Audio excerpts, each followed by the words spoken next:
45 minutes. I'm just saying, for some of us that, build all our lives right now on the social space, have you ever thought of it? Did you experience the first one? The one that happened a few months ago? Did you experience this one today? How was it like for you? Did it get you thinking, what if this thing crashes like permanently? What happens? What happens? What I'm trying to say, not as it is great to have your platform, on the social space, do your thing there. I mean, it's the new word, if you ask me. It's the new word. But I personally think that you should also have a real life.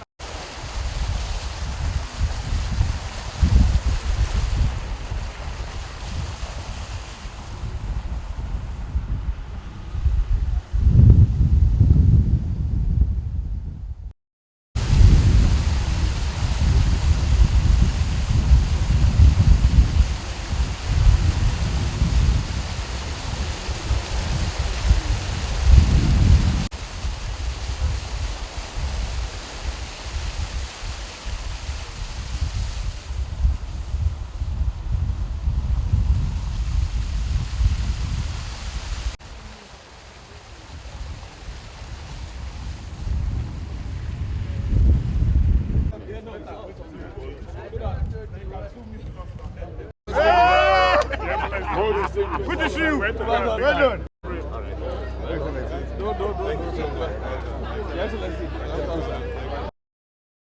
Okay, I didn't recognize you. I didn't recognize you. Welcome, great sir.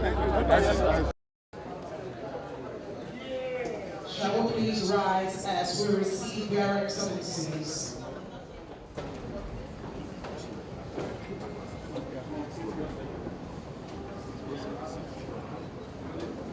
Your Excellencies, distinguished ladies and gentlemen, the national anthem.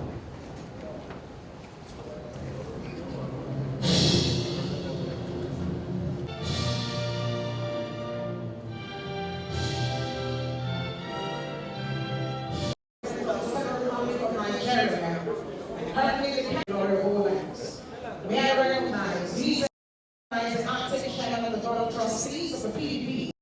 Because of time constraint, I hope you will forgive me if I shorten, the protocol. Your Excellency, I want to say good evening to everyone here. First of all, let me thank you for your massive support during the last party primary convention. But for the support I got from Bayelsa, perhaps I would not have emerged. So I want to tell you that I shall never forget that support. Having said that, as we arrived this afternoon, I visited Yenogua, the Bayelsa state capital, to have a personal experience of the devastation that victims of flooding across the country have been thrown into in the past few weeks. My state of Adamawa inclusive. The scenes are horrendous, and it speaks to the seriousness that we must accord to climate change.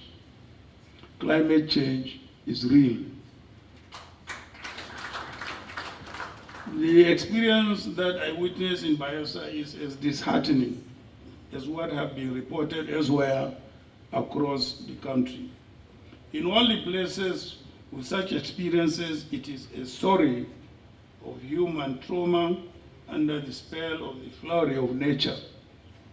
Public infrastructure like roads and power lines have been swept away in a flash, and facilities like hospitals and schools are destroyed and remain unavailable. I just saw some of them as I drove into Yenogua this afternoon.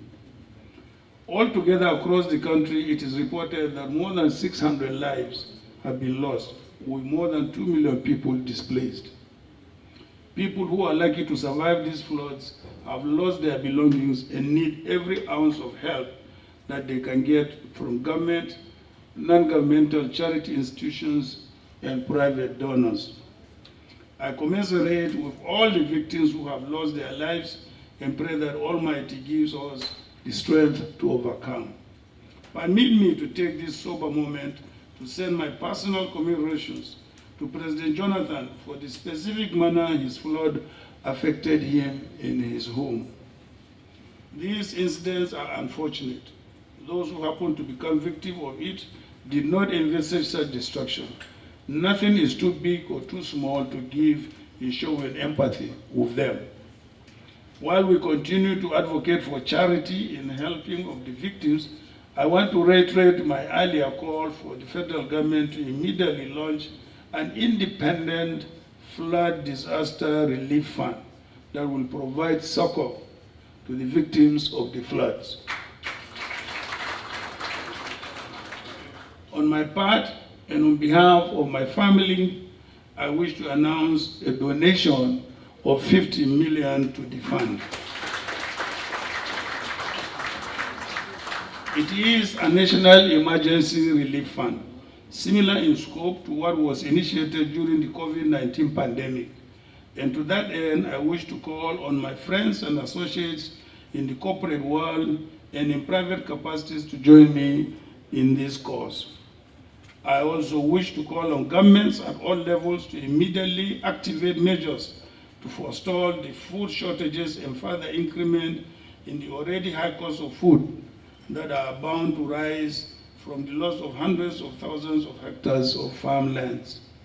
There is no doubt that a large number of the victims are farmers. I also wish to make a plea for the establishment of a temporary fund for farmers to eliminate their losses and give them capital for next year's planting season. Part of the plans to lessen the burden on Nigerians is for the federal government to consider increased releases from our strategic food reserves and reviewing our import policies to allow for the interim importation of food to make up for shortfalls in food production. And to forestall the recurrences of such devastation levels of flooding, the government must build the critical infrastructure required to contain excess water along the banks of the rivers Niger and Benue. The change in climate is a pointer to every human community to be circumspect in leadership recruitments. Climate change is a convergence between politics and nature. Leadership and policies must also change to deal with the dramatic changes we are witnessing around us. If we get our politics wrong by electing leaders who choose to play politics with climate change and refuse to make necessary investments in smart solutions, we will be living in the relics of times past and mindful of our attendant vulnerabilities. Climate change is real, and it affects both local and global.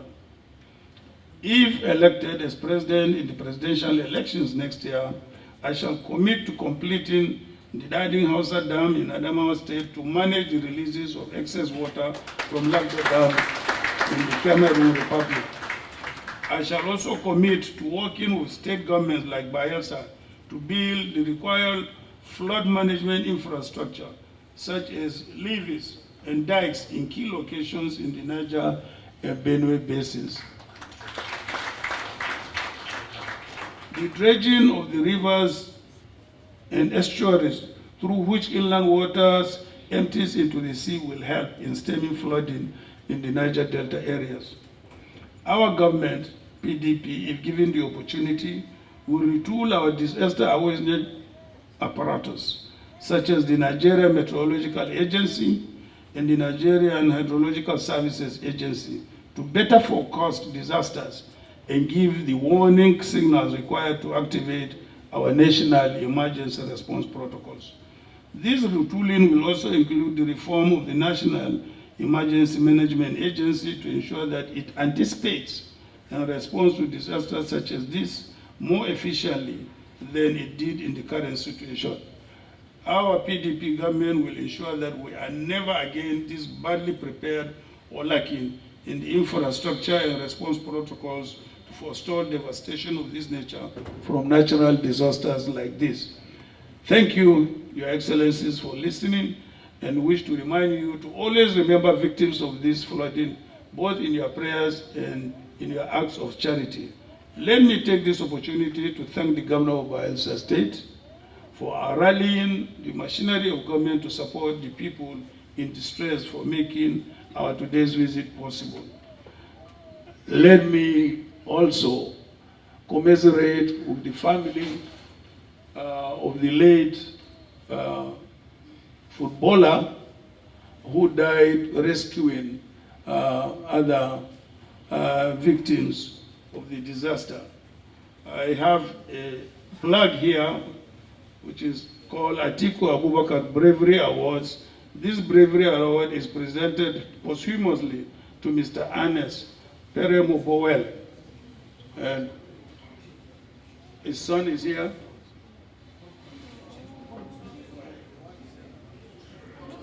The two children.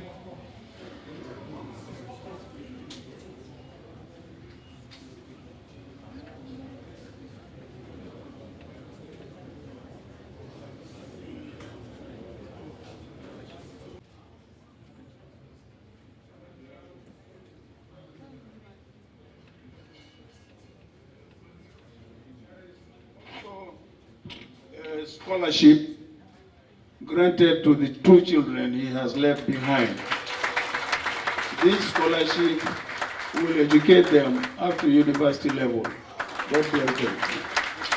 An incoming president, 2023, and lost his life in the process. This shows that he is invested in not just being the president of Nigeria, but the people that he will preside over. Please put your hands together for him again. Thank you very much. Sir, even though we were wearing very long faces, very sad, but your coming has enlightened our faces. Your coming has given us hope. Your coming and listening to you has given us encouragement. We have a father in you, and we believe in you.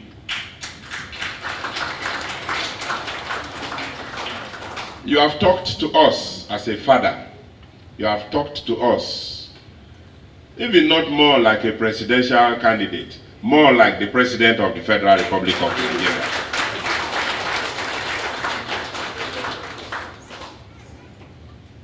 We are happy that you are here with us today.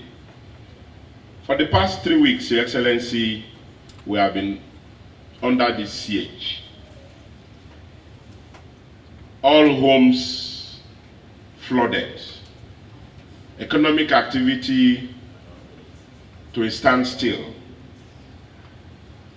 We are more like a pariah state, cut off from the river's flank on the east-west road, which is the federal road, cut off from the Delta State flank on same east-west road, which is also still a federal road.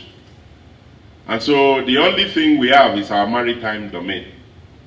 And of course, recently, because we were cut off, we tried our best to get our airport on. Even as I come in, you will see some job that the state government has done to get our roads so that the airlines can start. And one of the commercial airlines have just started yesterday. And so your coming, sir, is a very big boost to our state. And on behalf of the government of prosperity and the good people of Bayelsa State, we welcome you to Bayelsa State. We have heard of your good works. We have heard of your philanthropy. We have heard of all that you have done even before you became vice president and what you are still doing going forward. Today you have also displayed it by donating the sum of 50 million naira. And let me announce to us that the 50 million naira is already in our kitty.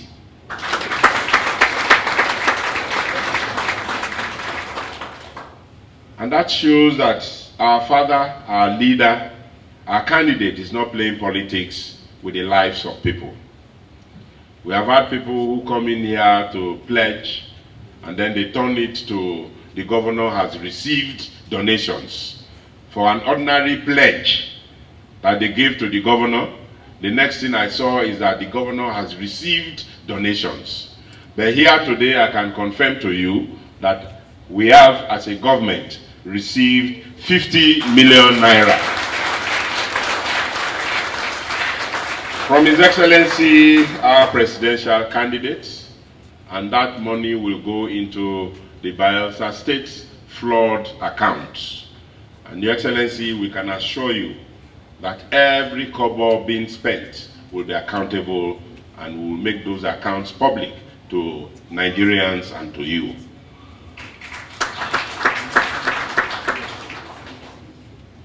Well, you know, you have said everything. I wouldn't want to repeat all that you have said, because there is nothing I will ask from you again.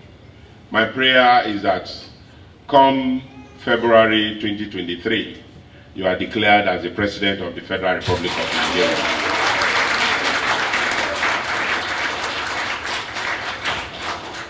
And you will give a frontal attack to this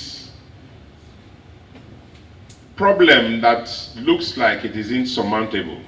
It looks like there is no solution, whilst we all know that there are solutions to this problem.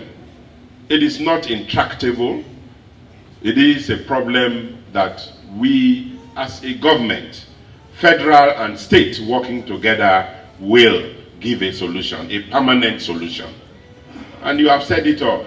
The issue of building of dams, the issue of distilling rivers. In Bayelsa, we have two major rivers. And if those two major rivers are distilled and dredged, the river Non and the river Forcados, we will not have this problem anymore. If dams are built, we will not have this problem anymore. I hear some ignorant person saying that the flooding in Bayelsa is because of rainfall. I think they should go back to their geography.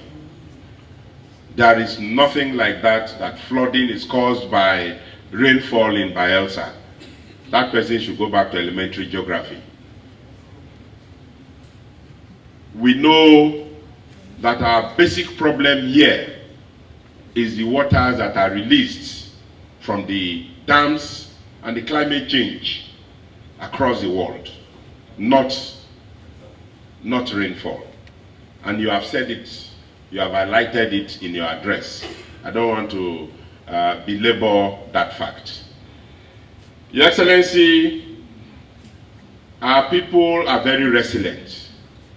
From when we started with dealing on flood matters, each community I visited, just as you are giving us hope, they are giving me hope, and I give them hope.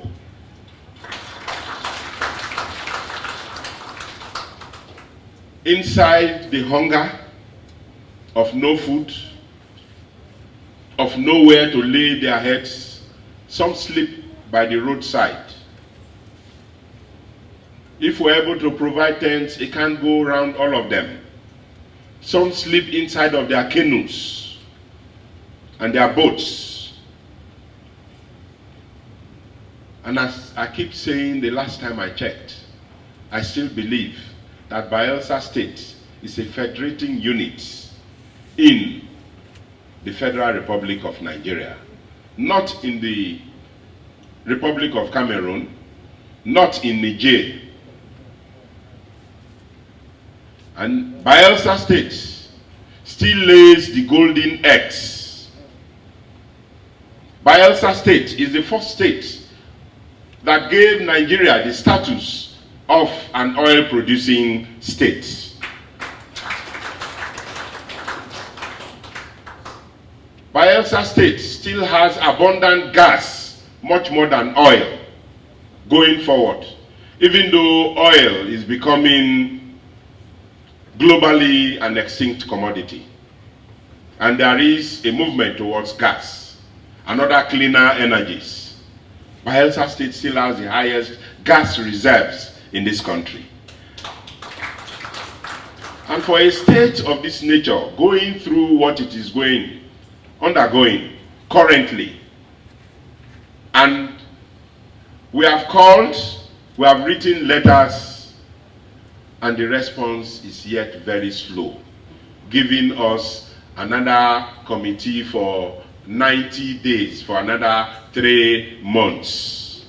Well, my only prayer is that at the end of those 90 days, and at the end of the elections, the PDP will take over government, and our prayers will be answered. Because that is the only conclusion that I can draw. As a governor, I have done my best to call the attention of the federal government to the plight of my people.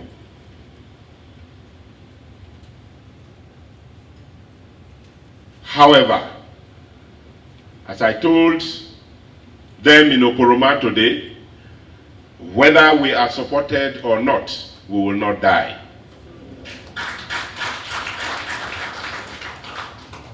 And like the Bible says, even this shall come to pass.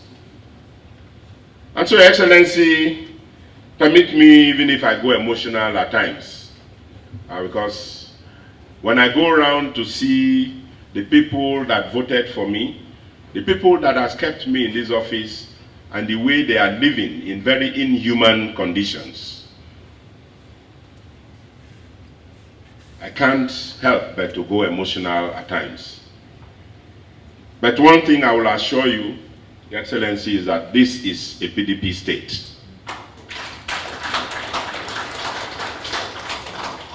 This state was about to be robbed. But God, who owns power, twice have I said, twice have I heard that power belongs to God. God returned PDP in this state. And the same God is still alive, and he will do it again. In the National Assembly elections, in the presidential elections, Your Excellency, the state of Bayelsa, the people of Bayelsa are behind you.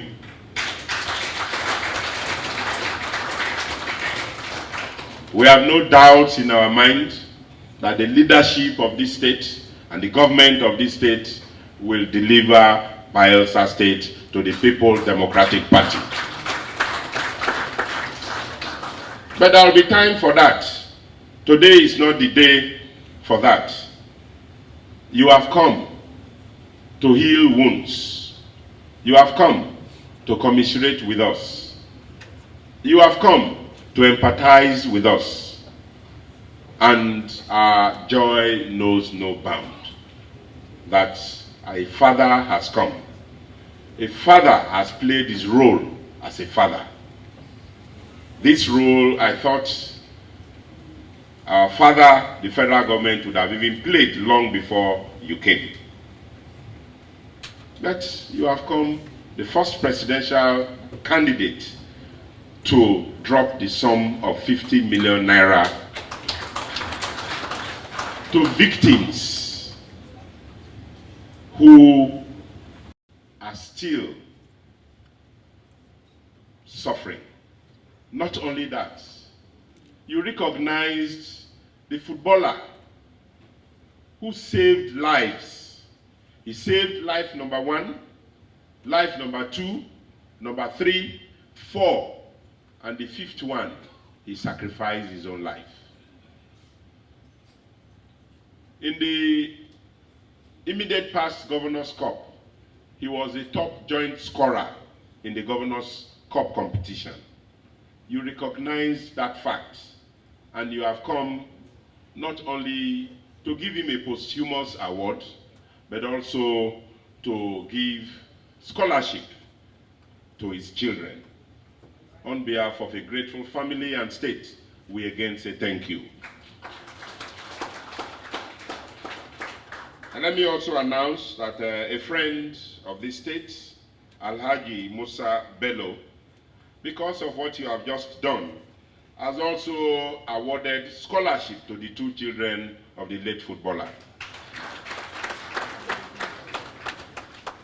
So once again, I welcome you and your entourage to your state, the state of Bayelsa. I know that you are also a title holder in this state, Your Excellency. And this state is your state. This is not the first time. Upon creation, you were in this state. And you have been coming to this state. And you will continue to come to this state. And so we welcome you. And we wish you well. And we believe that God will grant all your heart's desires, including the forthcoming competition, which, to my mind, in Bayelsa State, it is settled. Thank you. May God bless you, bless your family, bless our party, the People's Democratic Party, bless the state of Bayelsa and the Federal Republic of Nigeria. Thank you.